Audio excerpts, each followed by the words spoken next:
This is a discussion of truth coming your way remotely. Merry Christmas. The date, December 26th. My name is Ian Hamilton Trottier. I am the host of Discussion of Truth, coming at you every Wednesday at 5 o'clock p.m. Eastern Standard Time. Created and occupied a position of outrageousness that kind of masked everything that was happening behind the scenes. By now, you've either seen or heard of Lifetime's Surviving R.Kelly 6-part docu-series. It's hard to stomach. Yeah, it was really hard for me to watch this one. And from what is being called a sex cult to all the signs that pointed to R. Kelly's sexual misconduct, E.T. is here to break down the top most shocking confessions from alleged victims, the biggest red flags, and the Mute R. Kelly movement sparked after years of outrageous behavior with underage girls. We're going to stop it right there because that is a prelude to the show coming your way today. What those two cases show, I'm talking about R. Kelly cases against him regarding the alleged sex occult or cult, abuse cult that he's accused of having for over 20 years.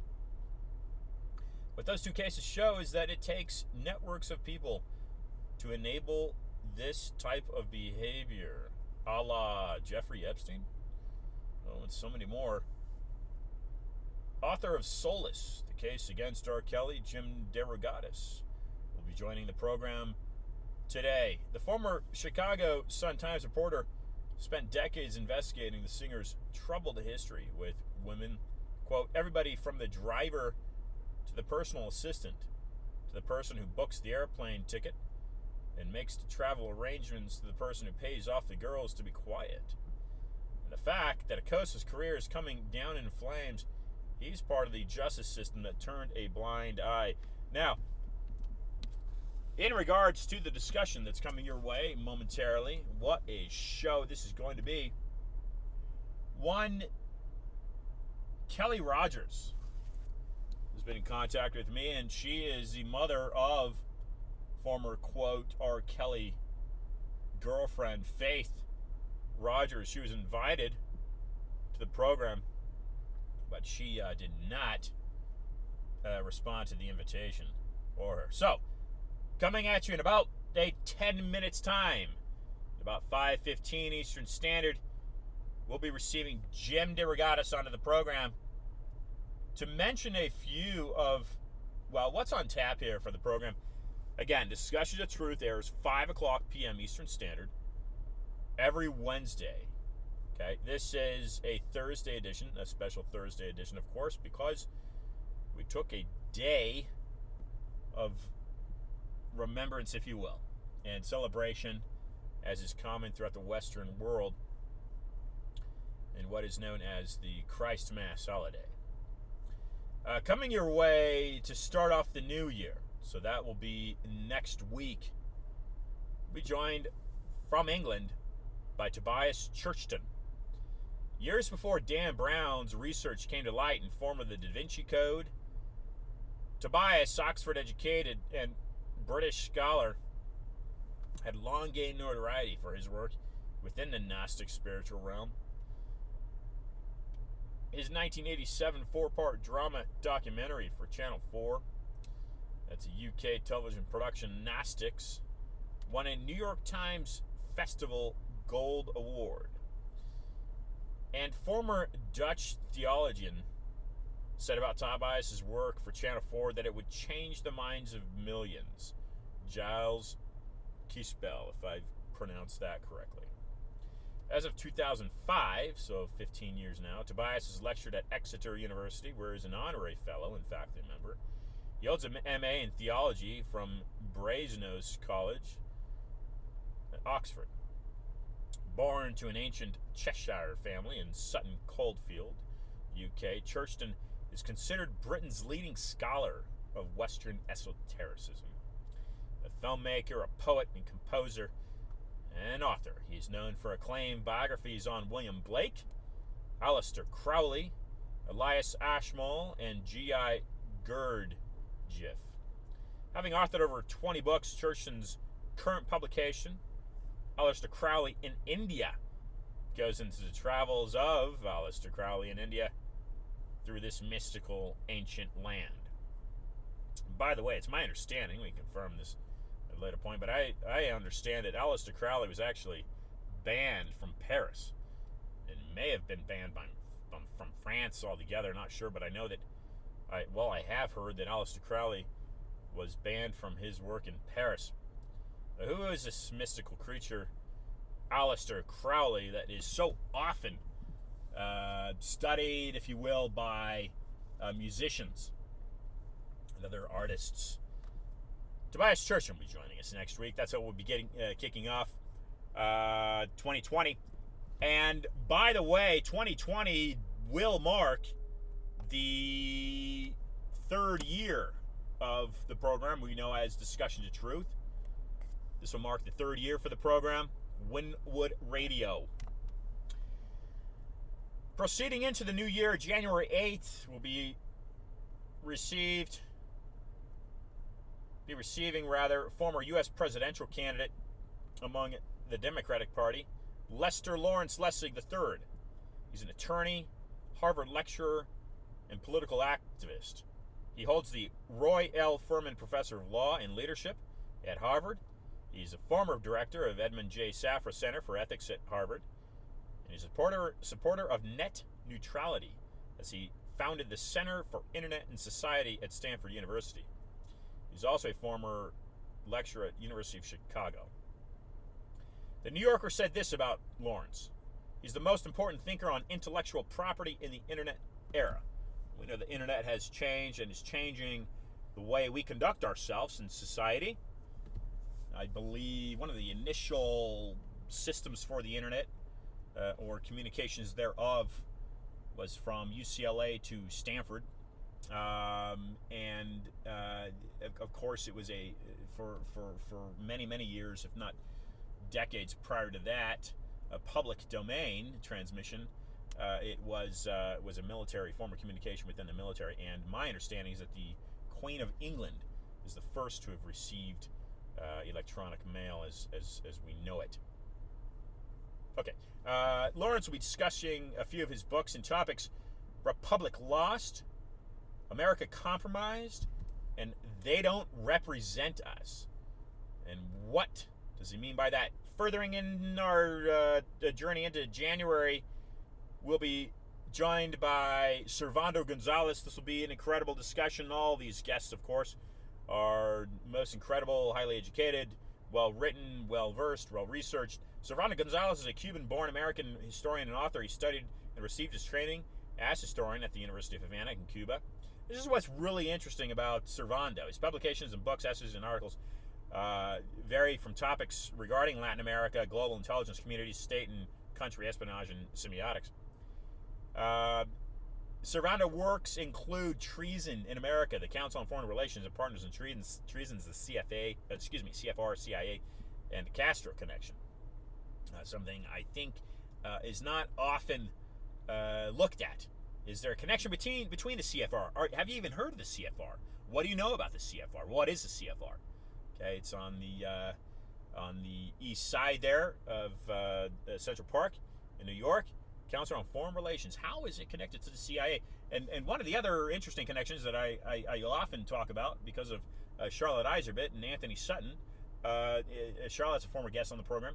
The CIA rather, is closely connected, of course, to the Skull and Bone Society, the secret society there at Yale University. And is it connected to the CFR? You betcha. very closely connected to that institution. Okay, so Servando spent a lot of time looking into that. He's written a number of books. He's written on this topic of New World Order, which is found right on your U.S. dollar bill, Novus Ordo Seclorum. What is the New World Order? Where does it stem from? And who controls the reins of it? Does it link into the Bilderberg group? Of course it does. Okay, and many people talk about the Bohemian Grove. And these are very wealthy societies and meeting and organizations and groups to exchange ideas and whatnot. And look, the bottom line, everybody wants peace. We all want peace, don't we? Of course, we all want peace. We want to hug our family at the end of the day. That's what we all strive for.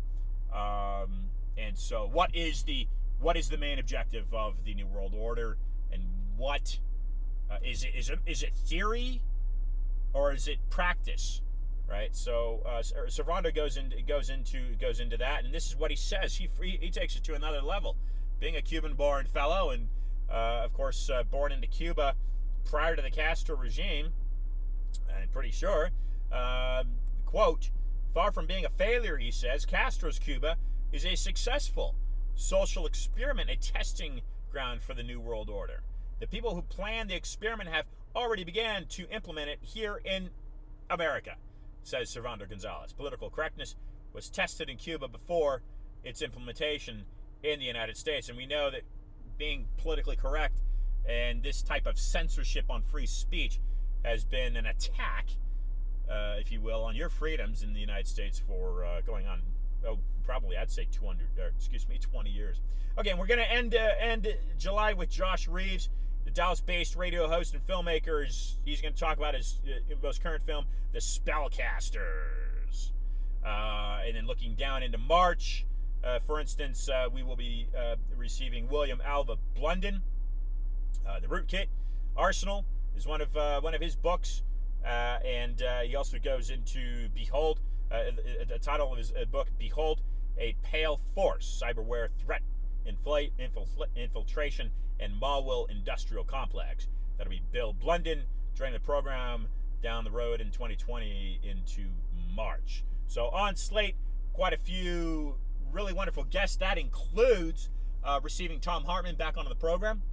Thom Hartmann, rated by Progressive Magazine, the number one talk show host by Progressive Magazine in the U.S. He has I think he airs his show Monday through Friday. I think he's got a 3-hour slot, and he writes out of his home in New England. Thom Hartmann will be rejoining the program for a second time, coming up here in 2020. So I thank you for listening to Discuss the Truth. I thank you for supporting the podcast. And I also want to mention Trine Day. Trine Day publisher will be picking up, or has picked up, and we've reached an agreement, and will be publishing Freedom Reserved, No More Lies, which is my book that'll be coming out again in the spring catalog of 2020. You can buy it right now.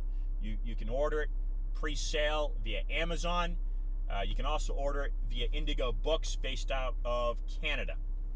Those are the two houses that are offering pre-sales of the book. Again, slated to come out in April of 2020. Again, Freedom Reserved, No More Lies. That is my current book that will be hitting shelves and the market in a few months.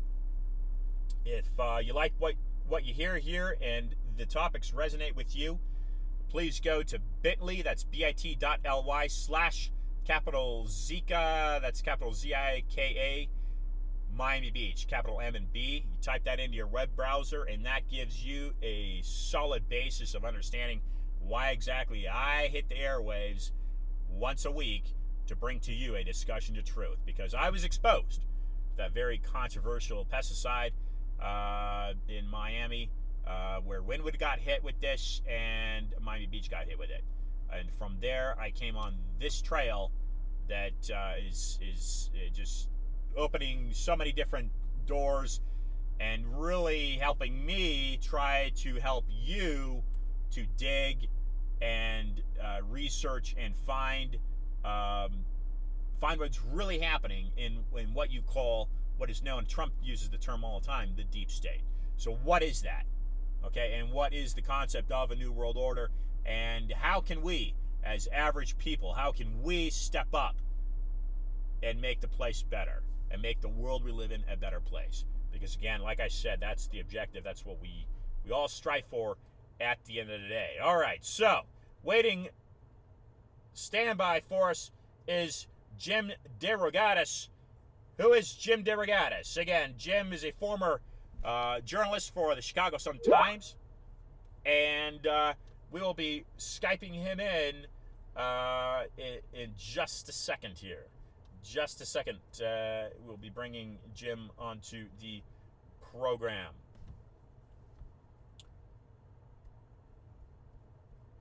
And here we go.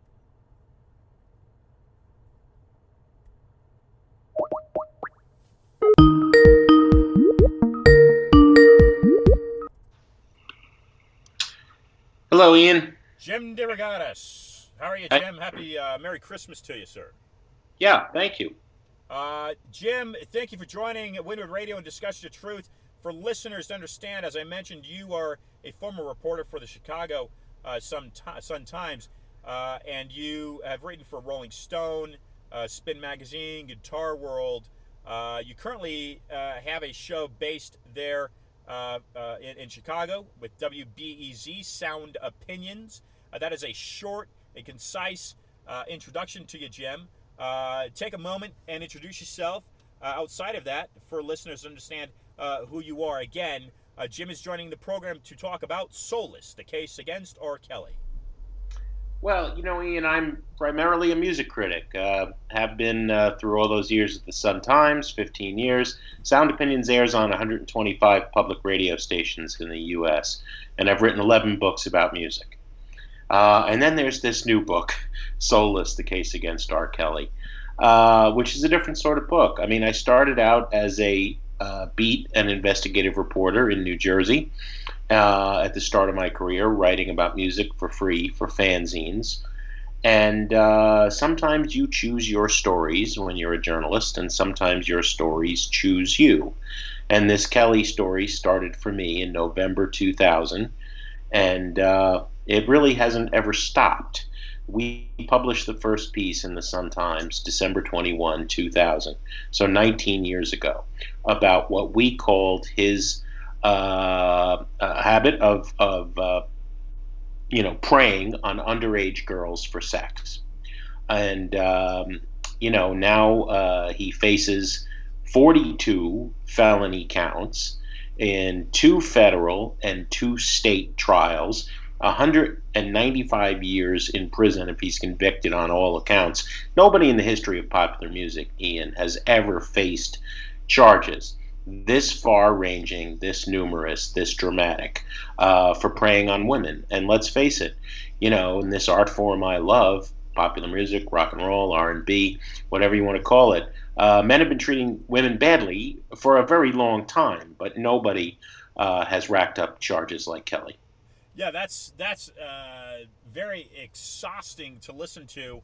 I opened my show by letting listeners know that I have been in communication with the mother of Faith Rogers, who actually reached out to me. I'm not sure if I'm sure you're familiar. Sure, with sure, I know person. Mrs. Rogers. Yeah.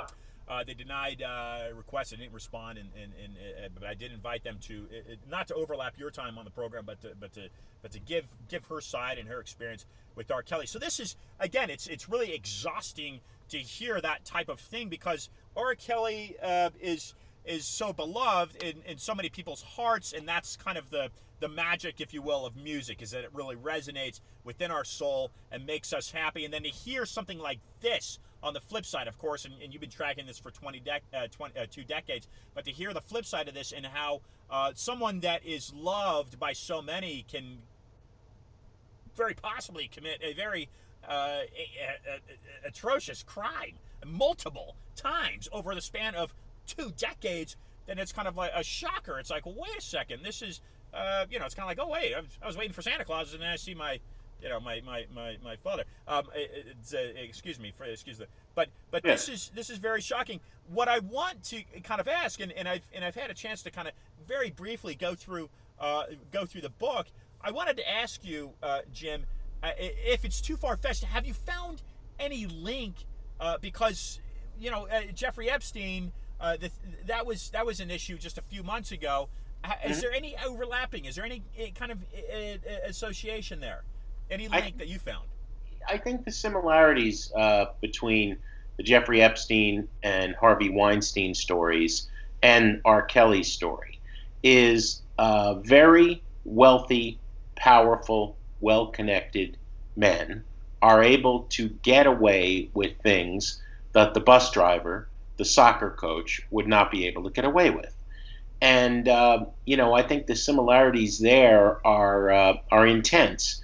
But the difference, Ian, is that when Gwyneth Paltrow and Mira Sorvino and the beautiful actresses, superstars that Weinstein preyed on, and with Epstein, palling around with Prince Andrew and Alan Dershowitz and Donald Trump and Bill Clinton, they were a little quicker to be believed, those women, when they began to speak out. Yeah. Whereas the thing that I have heard from dozens and dozens is nobody matters less in American society than young black girls. That's one thing. We were not going to believe these victims. And number two, I think that what you were saying earlier, the power of music. Michael Jackson has had, whether we believe them or not, 4 young men credibly accuse him. He was tried by Santa Barbara.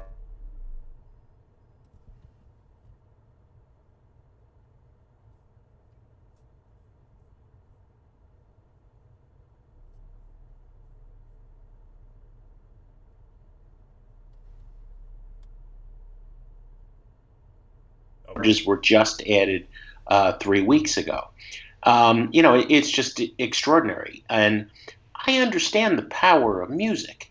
If, believe me, it's my life, if Step in the Name of Love was your wedding song, if I Believe I Can Fly played at your kid's kindergarten graduation, if Ignition Remix was at every backyard barbecue you've ever been to, those songs are now yours as much as they are his.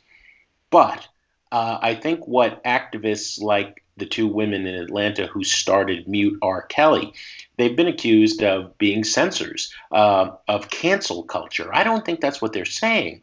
What they're saying is be a wise consumer. If you can still listen to and enjoy this music, there's no right or wrong in art.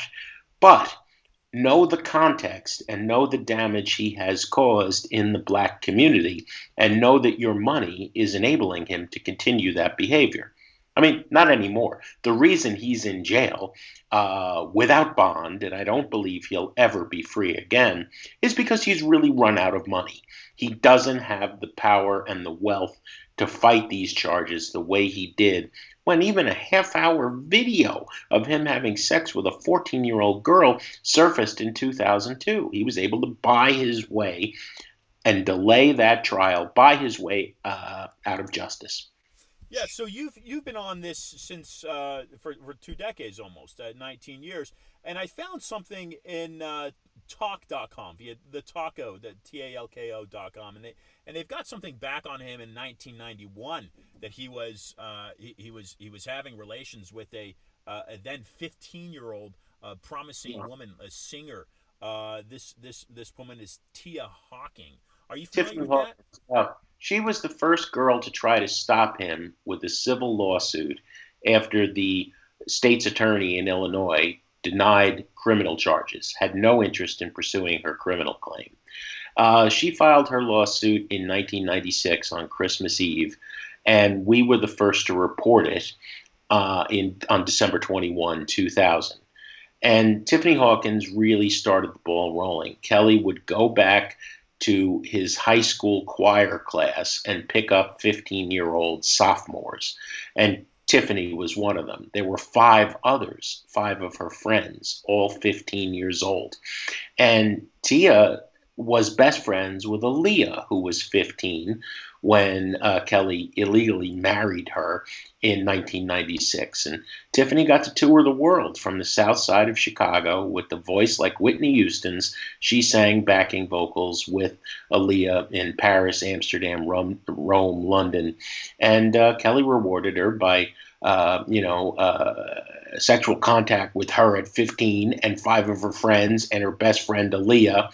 There are literally dozens and dozens, 48 women whose names I know, lives have been ruined to one degree or another. When I say ruined, it sounds hyperbolic, but Tiffany tried to commit suicide after that illegal sexual contact with Kelly. Yeah, that's what stuck out with me as well. And then also, R. Kelly's a guy that's won over 100 awards in his time and three Grammys.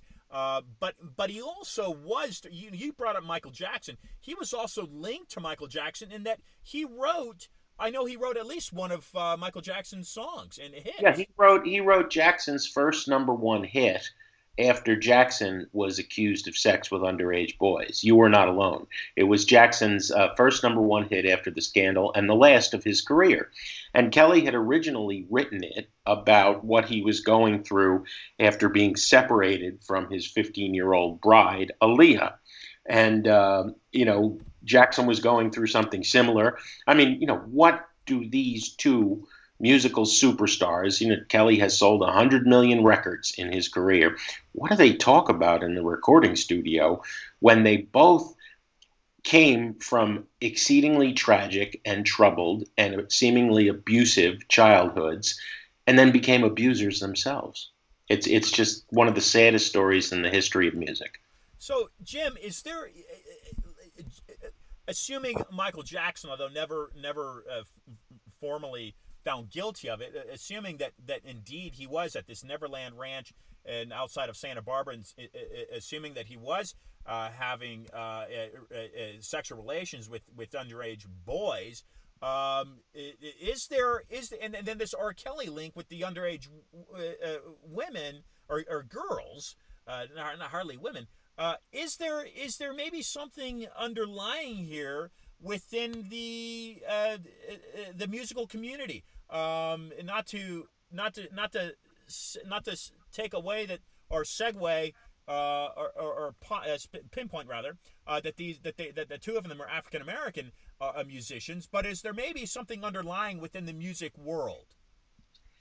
Well, I think that popular music has always given us an outlet for our raciest, raunchiest feelings. I mean, Rolling Stones, the Beatles, she was just 17, you know what I mean? A quote that haunts me came from Kelly's half-brother, Carrie, who I spoke to in the book, and he said, if you listen to his music, that MFer was always talking about other sick blanks who were on the same wavelength as him. And, the vast majority of Kelly's catalog is, I will pursue my pleasures, my sexual pleasures, wherever I desire without regard to my partner. And then there's, maybe a quarter of the material is Sunday morning, falling to his knees, Father, forgive me. I'm a horrible sinner. I don't know how you can forgive me. He never enumerated what those sins are. But if we are to read 42 state and federal indictments, it's now crystal clear. Because the video, apparently, in 2008, he was acquitted, he was tried.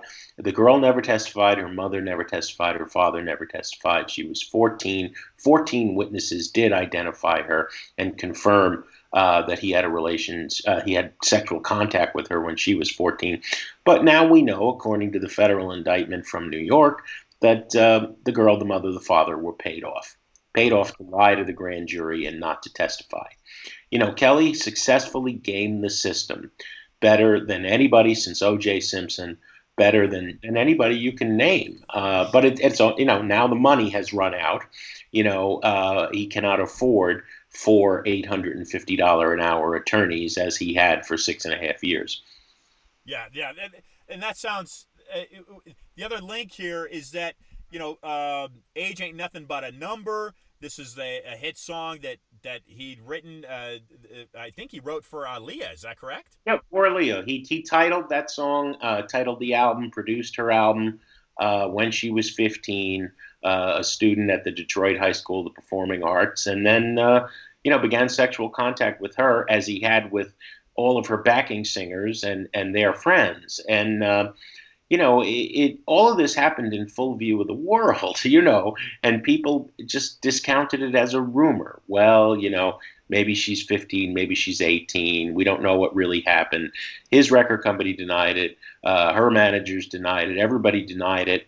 And he got away with it. And he continued to get away with it. If victim number one was 1991, that's an extraordinary amount of time until he was finally thrown in jail, awaiting 4 trials, earlier this year. It saddens me as someone who loves music and believes in the power of music to change our lives, to think of it used as a tool of the predator to corrupt and ruin lives is, because there's no denying Kelly's musical genius. To have that gift and to use it to pursue, causing this kind of pain to so many women, and to have the record, everybody from the tape operator and the gopher and the security guys around him to the heads of his record company, Jive Records, Barry Weiss and Clive Calder, everybody knew. And everybody in Chicago failed those young women. The court system, the civil attorneys, the journalism aside from the Sun-Times, the radio industry, the publicists, the record industry. It's just horrifying. The churches, nobody cared about these young black girls. Yeah, and you really need a community watchdog, and unfortunately, I think it's kind of like the mother that stays at home and gets beaten by her husband. She's afraid to call the police. She's afraid to come out and say something. What has been the response from black leaders like Reverend Jackson or Louis Farrakhan? Jackson refused to talk to me for this book. His organization, Rainbow Push Coalition, would bus children in, grammar school children, 7th, 8th grade, to Kelly's court appearances in the mid-2000s with free R.Kelly T-shirts. He happened to be giving a lot of money to Jackson's right-hand man, the Reverend James Meeks, who was his spiritual advisor. Nobody spoke out.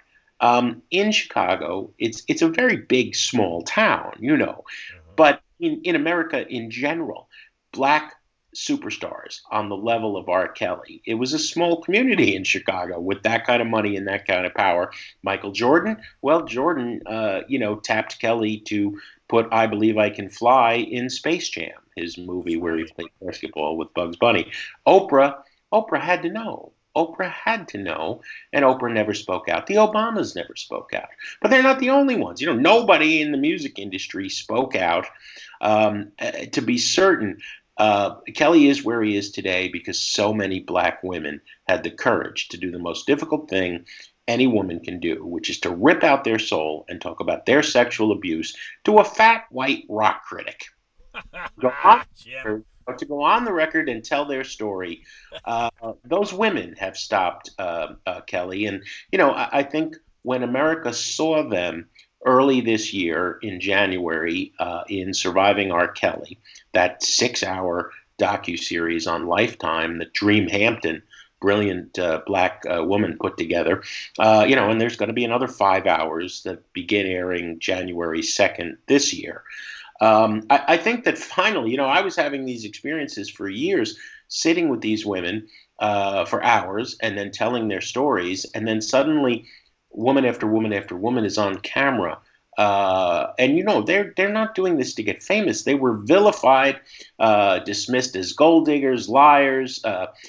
Still to this day, the amount of social media hatred that they're receiving, it's great courage that they have spoken out. So, Jim, you've been covering this for 20 years, and you've been sounding the alarm for over that course of time. What was the first thing that kind of tipped you off to, hey, wait a second, here's this great singer that's selling a ton of albums, but he's doing something illegal. What tipped you off?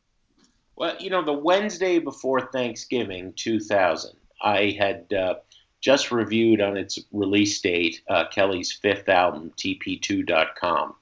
And I got a fax at the Sun-Times that said, "Dear Mr. DeRogatis, you compared R.Kelly to Marvin Gaye. Well, Marvin Gaye had his problems. They were nothing like Robert's. Robert's problem is young girls." And I got to confess, Ian, I threw it in the slush pile. I thought this was a player hater, somebody trying to down a successful black superstar. I got a lot of hate mail. Whenever I wrote about hip-hop, that's not music, it's noise, right? Chicago's a city with a racial divide.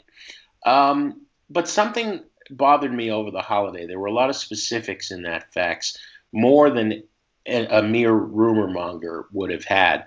And I went back to the office on Monday and I read it carefully. And it mentioned the Tiffany Hawkins lawsuit, the first lawsuit that tried to stop him. I mean, there have since been almost a dozen civil lawsuits. And these girls were going to the civil courts not to get rich, but because the cops, the feds, nobody was interested in pressing criminal charges, until the videotape surfaced. And I got to confess, in 2002, February, when I got this 26-minute, 39-second video of Kelly having sex with a 14-year-old and urinating in her mouth, a horrifying document of a rape. It's a statutory rape. It became the P tape because of that fetish, Dave Chappelle and black comedians. But it was not. It was the rape tape.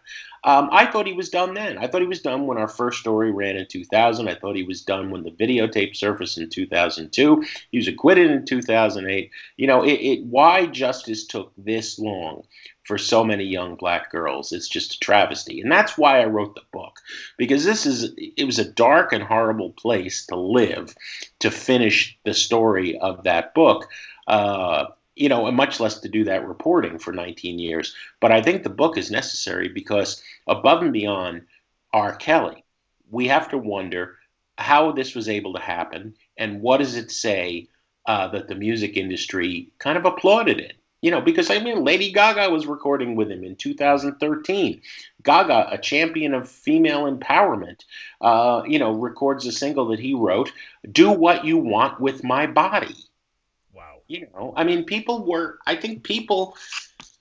were drawn to Kelly, artists and listeners, in part because of the sexual taboos that he was talking about. Right. That makes sense. That totally makes sense.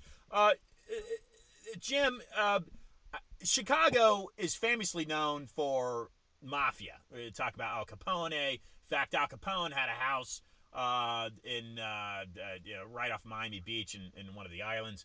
Have you found any ties to the Chicago mob? Kelly's lead defense attorney in the trial in 2008, it took 6 years after the tape surfaced in 2002 to go to trial in 2008. He was acquitted. Kelly's lead attorney was a famous, self-professed, he used this term, mob lawyer, Ed Jensen. And only a couple of months ago, Eddie's on his deathbed, having defended innumerable mobsters, murderers, and R. Kelly. On his deathbed, he gave an interview to another reporter at the Sun-Times. Yeah, we all knew Kelly was guilty as hell. I was surprised he got off. But Eddie was making $850 an hour for 6.5 years. And he was happy to take that money. He was happy to hold press conferences in his office with pictures of his grandchildren, who were white, on his desk, and to dismiss the damage Kelly had done to black kids that same age. Yeah. That's a mob connection. Yeah. Okay. Now you mentioned the Obamas. The other mob connection. Go ahead, Jim. The New York case, the federal case out of the Eastern District of New York in Brooklyn, is charging him not only with violating the Mann Act, transporting minors across state lines for sexual purposes. That's what they got Chuck Berry on in the 50s. It's also a RICO case, federal racketeering. They are charging him under the same laws operating a criminal enterprise to pursue these illegal sexual relationships the same way they go after mob families like the Genoveses or the Gambinos or the drug cartels. Nobody in the history of music's ever been hit with a RICO case. Yeah, this sounds really, really nasty. Does he stand any chance? It doesn't sound like he's got any chance to get out of this alive. Does he stand any chance? I don't think there's any chance in hell that all 42 felony indictments will be dismissed. Yeah. 2 states and in 2 federal cases. I think even at this, he's 53. Even a plea deal, you're talking a decade, 2 decades, 3 decades. I don't think he's going to breathe fresh air again. And he doesn't have the money to support. It sounds like he's spent all the money he's made. He did, with innumerable settlements with underage women in exchange for non-disclosure agreements. You asked about the connections with Epstein and Harvey Weinstein. I mean, those non-disclosure agreements. Women are hurt by a powerful man, and they take his money and are forced to sign an agreement that they will never speak about it. It's a loophole in American law that these things are allowed to exist. Because women are paid off and the problem, quote unquote, goes away while the predator continues preying. And it's just a horrifying, I think the times have shifted. The Me Too movement, which, is in full flower. We like to think we're making progress. On the other hand, you look at the Supreme Court hearing for Judge Kavanaugh, not making progress that quickly and not that much. But at least people are talking about it. People are fed up with it. Kelly, the Mute R.Kelly movement started by Orenike and Kenyette out of Atlanta, succeeded in making people realize that their money is going to a monster. And RCA has dropped him, and he has no money. And, his Spotify numbers are still really good. Every time he's in the news for a new accusation, more people stream his music. What does that say about society? It's pretty damn sad, I think. But money-wise, he's never, he sold 100 million records, the money's gone, and he's sitting in jail. Yeah, that's crazy. Tarana Burke, she's really incepted the Me Too movement. She's a former guest on the program. Extraordinary woman. Jim, do you think the Obamas knew what was going on and they kept mute? I think everybody in Chicago knew, Ian. Especially at that level. Chicago does not have that many superstars, does not have that many rich, famous, powerful black people. And it was never a secret. If you talk to 5 women on the south or west side of this city, 4 of them are going to have stories about seeing Kelly cruising the Evergreen Plaza shopping mall or the Rock and Roll McDonald's or Kenwood Academy High School. Their auntie, their cousin, their sister, somebody has had an experience with him, not necessarily sexual contact, but him hitting them up when they were clearly 14, 15, 16 years old. It has never been a secret, I feel guilty that when my first story ran December 2000, I felt like we were already 9 years late to that story because, as you said, Tiffany Hawkins, who, never spoke to anyone, finally spoke to me for this book in January of this year. And now she's going to be in these next 5 hours of Surviving R. Kelly that begin airing in January. I kind of feel like it has finally come full circle. So the question, it's probably on your list somewhere. Jim, after working so hard on this for so long, do you feel satisfaction? Do you feel vindicated? I repeat what these women have told me. Yeah. It's all too little, too late. Yeah, I mean, this Hawkins has got to be in her 40s now. Oh, yeah. Yeah, she's a mother of 2, professional woman. She's one of the ones that got out okay. Went to college with the baby on her lap, got her master's degree, works in the medical field. Others are suffering significant damage. A lot of these women are, just kind of an emotional mess. And especially after they had the courage to speak out and then found themselves not being believed, being dismissed, gold diggers, liars. It's really difficult. I think that the Weinstein actresses have fared much better. I think that Epstein's victims have fared much better, but we still don't believe these black women. Yeah. Jim, last week we hosted John Potash, pardon me, and he's gone into the Columbia University educator. He's gone into with a CIA involvement in drugs.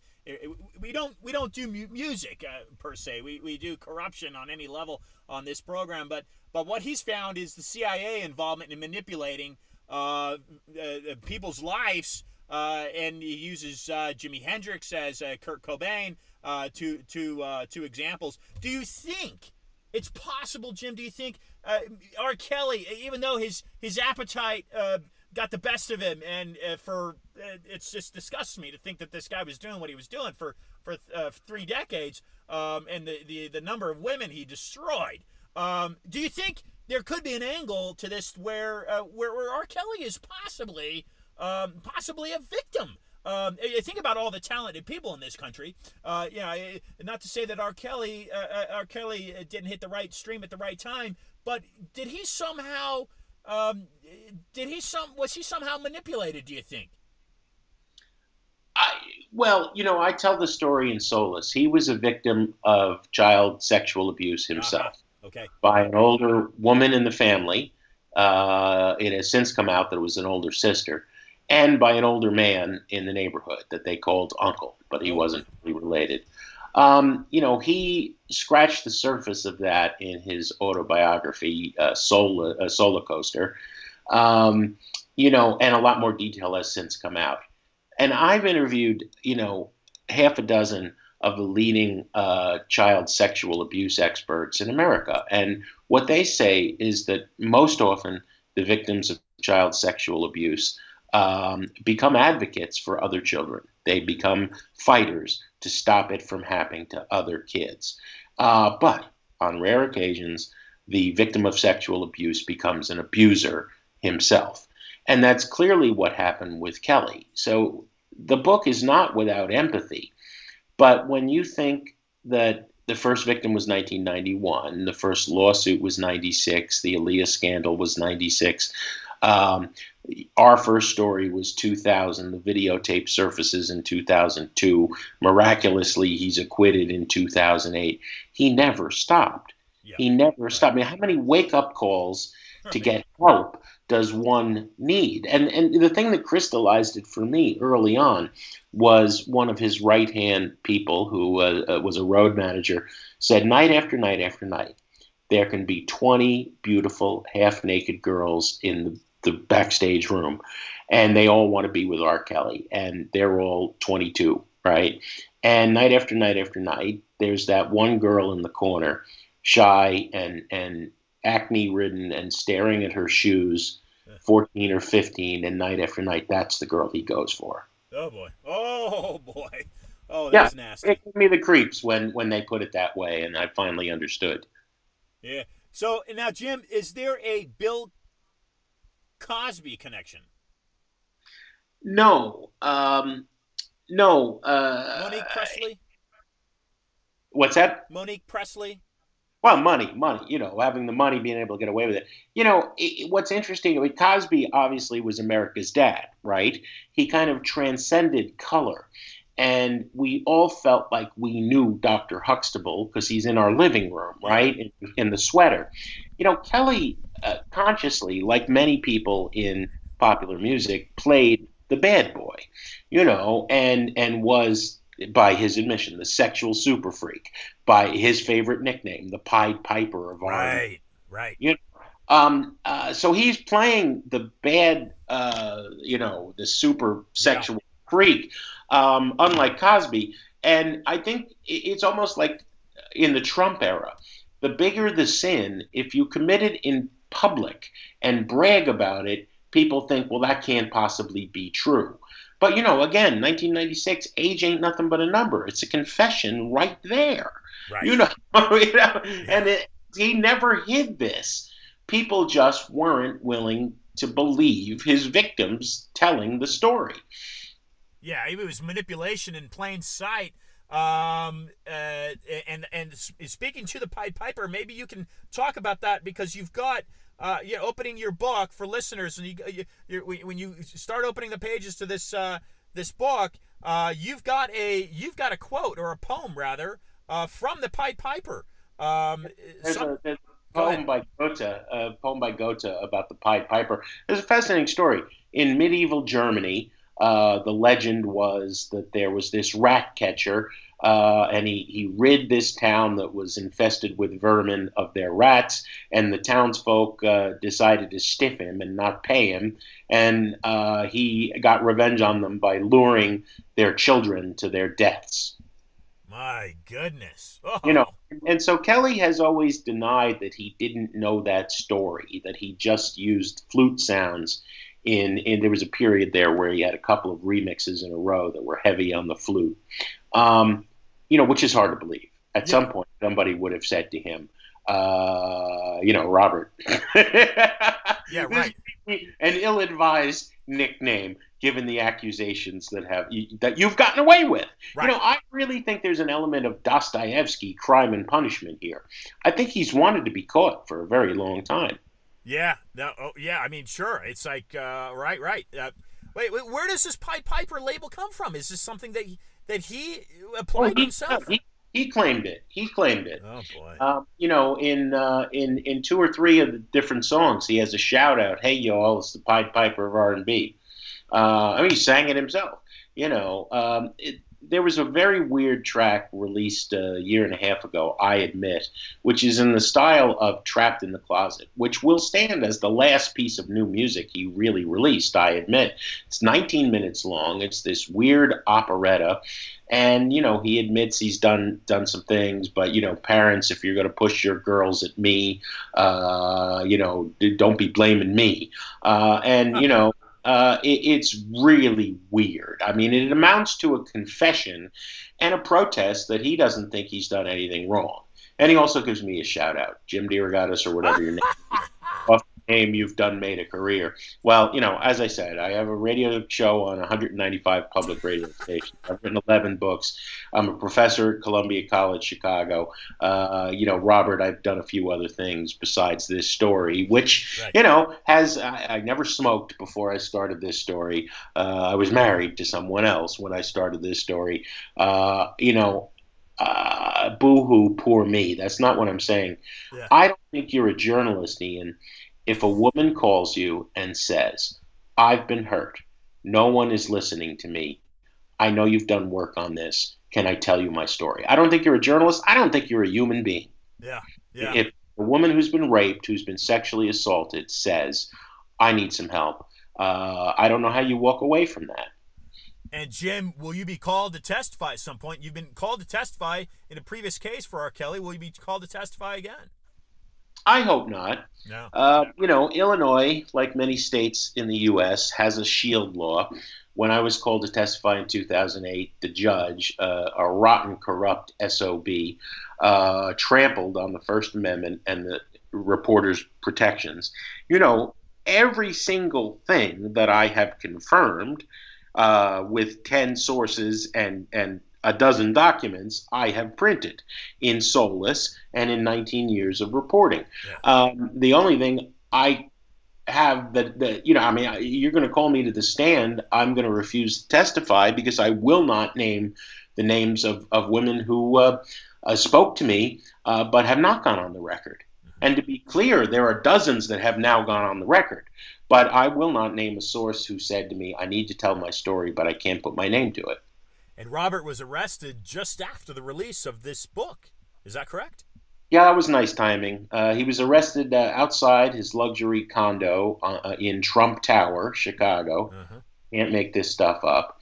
As he was walking his dog. And he hasn't been free since. The federal government did it quietly. There was no press conference. There were just these 2 extraordinary charging documents, one from the Eastern District of New York, one from the federal offices in Chicago. And, I it was extraordinarily powerful to read these 42 charges and say, wow, okay, they have finally got him on everything I've reported for 19 years. Yeah, and you've got to be a major reason why he's in jail. No, again, it's those women who talk to me. Okay, yeah, good point. Those women who talk to me. It's to be clear, it's a good story. It was a story, but it's a story I would gladly have gotten rid of a very long time ago. Yeah. It's just that nobody cared about these women. I don't understand that. My daughter is white, so am I. She's 22. I just never saw the difference between her and many of these girls who talk to me. Not Tia Hawkins in the beginning, not Joy Savage and Azriel Clary, these two women in their early 20s who are still supporting, championing him now. It's not unusual. You said earlier about domestic abuse. If you talk to any cop on the beat, 9 times out of 10, they go to a domestic violence call, and the women can be battered and bleeding, and they'll say, oh, it was all just a big misunderstanding. I love him and he loves me. Right. And a lot of that, there are still some women who say that about Kelly. It's just tragic. It's almost a hypnotic power that he has. Right. Yeah, there's something here. It's absolutely disgusting.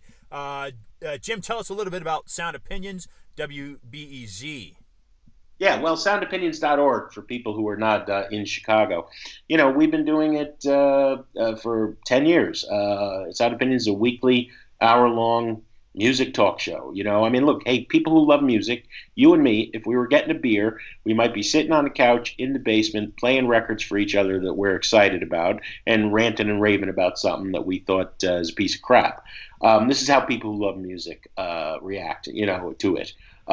Interact. And Greg Kot is the rock critic at the Chicago Tribune. I was the pop music critic at the Chicago Sun-Times. It's two music geeks talking, and you're the third person on the couch at home. Excellent. And Jim, what is next for you? You're going to continue, obviously, monitoring the R.Kelly situation. What is next for you outside of that and Sound Opinions?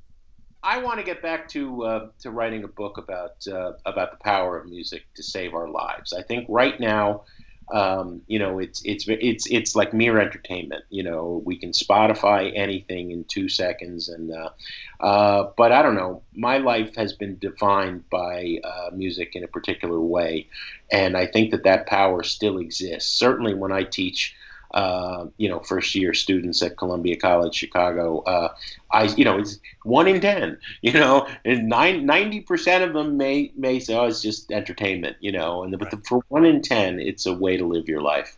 Yeah. Some parting words for listeners, and I'm assuming the book can be found at Amazon.com. Yeah, it's everywhere, and there's going to be 5 more hours of Surviving R. Kelly: The Reckoning on Lifetime, and starting January 2. I did some extensive interviews, and I've seen it, and it's really powerful. Jim, but the book is the whole story. Excellent, Jim DeRogatis, ladies and gentlemen. Jim, thank you for joining Discussing Your Truth on Wynwood Radio. Happy holiday season to you, sir.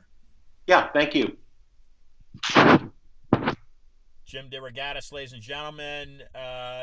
Jim's current book, Soulless, The Case Against R.Kelly.